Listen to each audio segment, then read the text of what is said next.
क्या अमित शाह इस्तीफा दे सकते हैं? पूरी सच्चाई, संविधान क्या कहता है और अफवाहों का सच हम बात करेंगे। एक ऐसे सवाल की जो समय समय पर सोशल मीडिया पर चर्चा में आता रहता है, क्या भारत के गृह मंत्री अमित शाह इस्तीफा दे सकते हैं?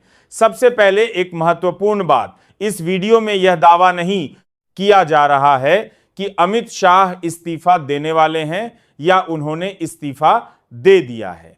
अभी तक ऐसी कोई आधिकारिक घोषणा नहीं हुई है। लेकिन दोस्तों, हमेशा की तरह आपसे एक छोटी सी रिक्वेस्ट है कि अगर आप इस वीडियो को अभी तक देख रहे हैं तो इसे एक लाइक करके अतुल न्यूज को सब्सक्राइब करना न भूलें और कमेंट में हमें जरूर बताएं कि आप यह वीडियो कहां से देख रहे हैं। यह वीडियो केवल संविधान, राजनीतिक प्रक्रिया और सार्वजनिक रूप से उपलब्ध तथ्यों के आधार पर एक विश्लेषण है। अगर आप भी ऐसी खबरें देखते हैं जिनमें बिना किसी आधिकारिक पुष्टि के बड़े बड़े दावे किए जाते हैं तो इस वीडियो को अंत तक जरूर देखें। भारत में गृह मंत्री देश के सबसे महत्वपूर्ण मंत्रियों में से एक होते हैं। गृह मंत्रालय आंतरिक सुरक्षा, कानून व्यवस्था, केंद्रीय सुरक्षा बलों और कई महत्वपूर्ण राष्ट्रीय मामलों की जिम्मेदारी संभालता है। इसी वजह से जब भी सोशल मीडिया पर किसी गृह मंत्री के इस्तीफे जैसी चर्चा होती है, लोगों का ध्यान स्वाभाविक रूप से उस ओर जाता है। लेकिन सवाल यह है कि क्या केवल सोशल मीडिया पर चर्चा होने से कोई मंत्री इस्तीफा दे देता है? इसका जवाब है नहीं। अब भारत में किसी केंद्रीय मंत्री का इस्तीफा तभी माना जाता है जब वह स्वयं अपना इस्तीफा प्रधानमंत्री को सौंपे और उसके बाद संवैधानिक प्रक्रिया पूरी हो। किसी भी वायरल पोस्ट, वीडियो या अफवाह को आधिकारिक खबर नहीं माना जा सकता। अब सवाल आता है कि आखिर किन परिस्थितियों में कोई मंत्री इस्तीफा दे सकता है? कई बार व्यक्तिगत कारण हो सकते हैं, कई बार स्वास्थ्य संबंधी कारण सामने आते हैं, कभी कभी राजनीतिक रणनीति के तहत मंत्रिमंडल में फेरबदल किया जाता है, कुछ मामलों में नैतिक जिम्मेदारी लेते हुए भी मंत्री इस्तीफा देते हैं। लेकिन हर मामला अलग होता है और उसके बारे में आधिकारिक जानकारी सरकार या संबंधित व्यक्ति ही देता है। अब बात करते हैं अमित शाह की। अमित शाह भारत सरकार में गृह मंत्री हैं और भारतीय जनता पार्टी के वरिष्ठ नेताओं में गिने जाते हैं। उन्होंने पिछले कई वर्षों में पार्टी और सरकार दोनों में महत्वपूर्ण भूमिका निभाई है। अभी तक किसी भी आधिकारिक स्रोत ने यह नहीं कहा है कि वे इस्तीफा देने वाले हैं। ऐसे में यदि कोई व्यक्ति यह दावा करता है कि अमित शाह ने इस्तीफा दे दिया है या निश्चित रूप से देने वाले हैं, तो उस दावे पर विश्वास करने से पहले आधिकारिक पुष्टि देखना जरूरी है ना। आज के समय में सोशल मीडिया पर कई ऐसी खबरें तेजी से फैलती हैं जो बाद में गलत साबित होती हैं। इसलिए किसी भी बड़े राजनीतिक दावे की पुष्टि विश्वसनीय समाचार संस्थानों या सरकार की आधिकारिक घोषणा से ही करनी चाहिए। लोकतंत्र में सवाल पूछना बिल्कुल सही है। किसी भी नेता के कामकाज पर चर्चा हो सकती है, विपक्ष सवाल उठा सकता है, जनता अपनी राय रख सकती है, लेकिन किसी के इस्तीफे जैसी बड़ी बात को बिना प्रमाण के सच मान लेना उचित नहीं है। यही जिम्मेदार नागरिक होने की पहचान है कि हम तथ्य और अफवाह के बीच अंतर समझें। अगर भविष्य में कभी अमित शाह या भारत सरकार की ओर से कोई आधिकारिक घोषणा होती है, तब उस पर तथ्यात्मक चर्चा की जा सकती है। लेकिन अब सबसे महत्वपूर्ण सवाल यही है कि आखिर क्या अमित शाह इस्तीफा दे सकते हैं? इस सवाल का जवाब संविधान और राजनीतिक व्यवस्था के अनुसार समझना जरूरी है। भारत में कोई भी केंद्रीय मंत्री, चाहे वह गृह मंत्री ही क्यों न हो, संवैधानिक प्रक्रिया के तहत इस्तीफा दे सकता है। लेकिन ऐसा तभी होता है जब वह स्वयं अपना इस्तीफा प्रधानमंत्री को सौंपे या प्रधानमंत्री मंत्रिपरिषद में बदलाव का निर्णय लें। इसीलिए केवल सोशल मीडिया पर चल रही चर्चाओं या वायरल पोस्ट के आधार पर यह मान लेना कि कोई मंत्री इस्तीफा देने वाला है, पूरी तरह गलत होगा।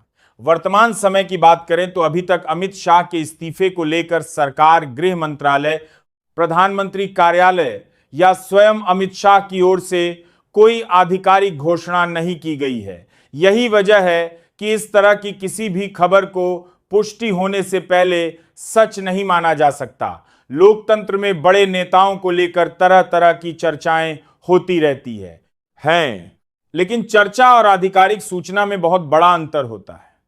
जिम्मेदार पत्रकारिता का पहला नियम यही है कि किसी भी खबर को प्रकाशित या प्रसारित करने से पहले उसकी पुष्टि की जाए। आज के दौर में सोशल मीडिया पर कुछ ही मिनटों में कोई भी दावा लाखों लोगों तक पहुंच जाता है। कई बार पुराने वीडियो, पुरानी तस्वीरें या बिना स्रोत वाली पोस्ट को नई खबर बताकर वायरल कर दिया जाता है। ऐसे मामलों में लोगों के बीच भ्रम फैल जाता है। इसलिए हर नागरिक की जिम्मेदारी है कि वह किसी भी राजनीतिक खबर पर प्रतिक्रिया देने से पहले यह देखे कि क्या उसकी पुष्टि किसी आधिकारिक स्रोत या विश्वसनीय समाचार संस्था ने की है। भारत जैसे लोकतांत्रिक देश में सरकार के फैसले संवैधानिक प्रक्रिया के अनुसार लिए जाते हैं। यदि कभी किसी केंद्रीय मंत्री का इस्तीफा होता है तो उसकी जानकारी आधिकारिक रूप से सार्वजनिक की जाती है। इसलिए जब तक ऐसी कोई आधिकारिक घोषणा सामने नहीं आती, तब तक किसी भी प्रकार का दावा केवल अटकल माना जाएगा, तथ्य नहीं।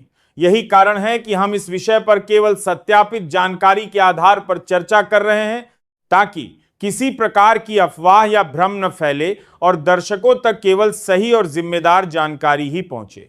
अब सवाल यह भी उठता है कि आखिर ऐसी खबरें बार बार चर्चा में क्यों आ जाती हैं। इसका सबसे बड़ा कारण है सोशल मीडिया का तेजी से फैलता प्रभाव।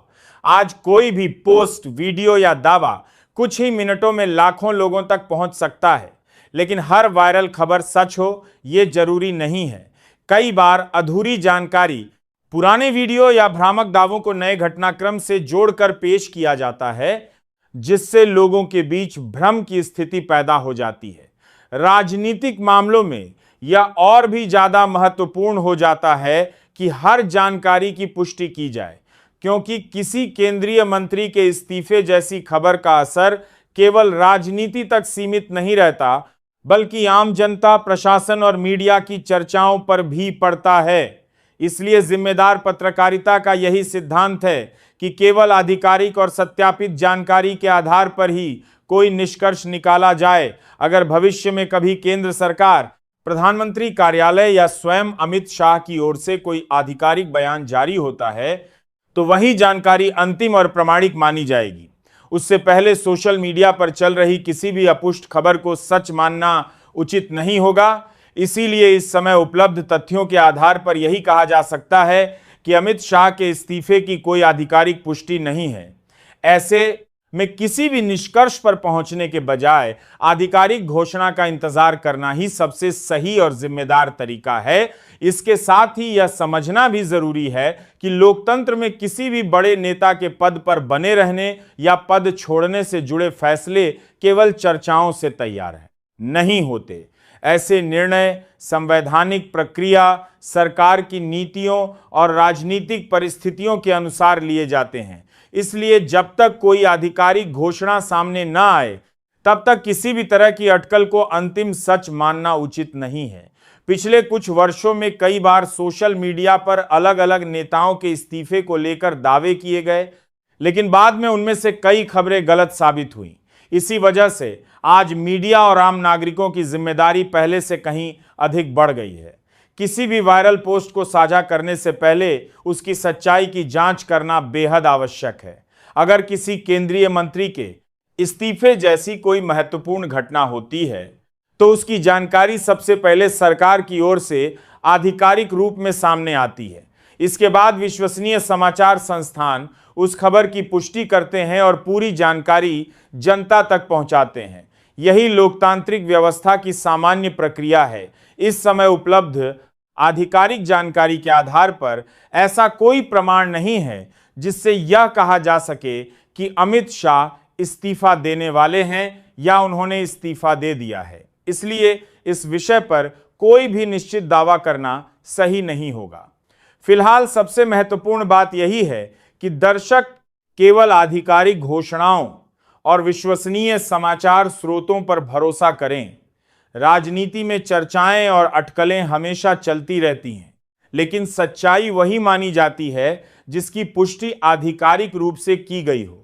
आने वाले समय में यदि इस विषय पर कोई नया और सत्यापित अपडेट सामने आता है तो उसी आधार पर उसका निष्पक्ष और तथ्यात्मक विश्लेषण किया जाएगा।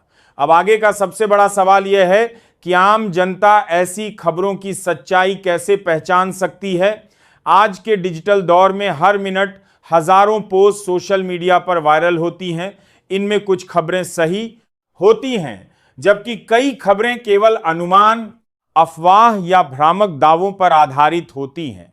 इसीलिए किसी भी बड़े राजनीतिक घटनाक्रम पर प्रतिक्रिया देने से पहले यह देखना जरूरी है कि क्या उसकी पुष्टि किसी आधिकारिक स्रोत से हुई है। यदि भविष्य में कभी गृह मंत्री अमित शाह के पद को लेकर कोई बड़ा फैसला होता है तो उसकी जानकारी सबसे पहले आधिकारिक माध्यमों से सार्वजनिक की जाएगी। उसके बाद ही उस पर राजनीतिक विश्लेषण और सार्वजनिक चर्चा होगी। इससे पहले किसी भी वायरल पोस्ट या पुष्ट दावे को अंतिम सत्य मानना उचित नहीं होगा। लोकतंत्र में सरकार, विपक्ष और जनता तीनों की अपनी अपनी भूमिका होती है। सरकार अपने फैसले लेती है, विपक्ष उन पर सवाल उठाता है और जनता उपलब्ध तथ्यों के आधार पर अपनी राय बनाती है। यही लोकतांत्रिक व्यवस्था की सबसे बड़ी ताकत है। इस समय उपलब्ध आधिकारिक जानकारी के अनुसार अमित शाह के इस्तीफे की कोई पुष्टि नहीं है। इसलिए इस विषय पर जिम्मेदार रवैया यही है कि केवल सत्यापित जानकारी पर भरोसा किया जाए और किसी भी अपुष्ट खबर को आगे साझा करने से बचा जाए।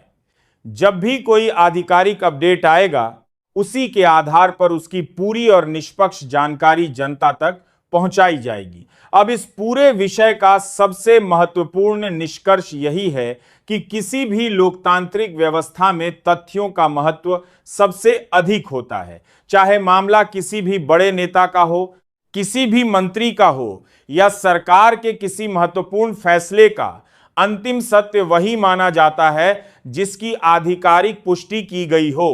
केवल चर्चाओं, दावों या वायरल पोस्ट के आधार पर किसी निष्कर्ष पर पहुंचना उचित नहीं है। राजनीतिक घटनाक्रम समय के साथ बदलते रहते हैं। कई बार ऐसे फैसले होते हैं जिनकी पहले कोई चर्चा नहीं होती और कई बार महीनों तक चलने वाली चर्चाएं कभी वास्तविकता में बदलती ही नहीं है। इसीलिए जिम्मेदार पत्रकारिता का उद्देश्य भविष्यवाणी करना नहीं बल्कि उपलब्ध तथ्यों का निष्पक्ष विश्लेषण करना है।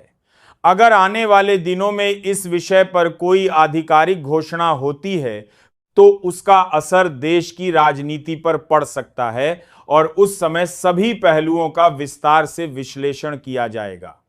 लेकिन जब तक ऐसा नहीं होता तब तक यह कहना कि अमित शाह इस्तीफा देंगे या नहीं देंगे केवल अनुमान होगा। हम अपने दर्शकों से भी यही अपील करते हैं कि किसी भी बड़ी राजनीतिक खबर पर भरोसा करने से पहले आधिकारिक बयान, विश्वसनीय समाचार स्रोत और प्रमाणित जानकारी अवश्य देखें। धन्यवाद।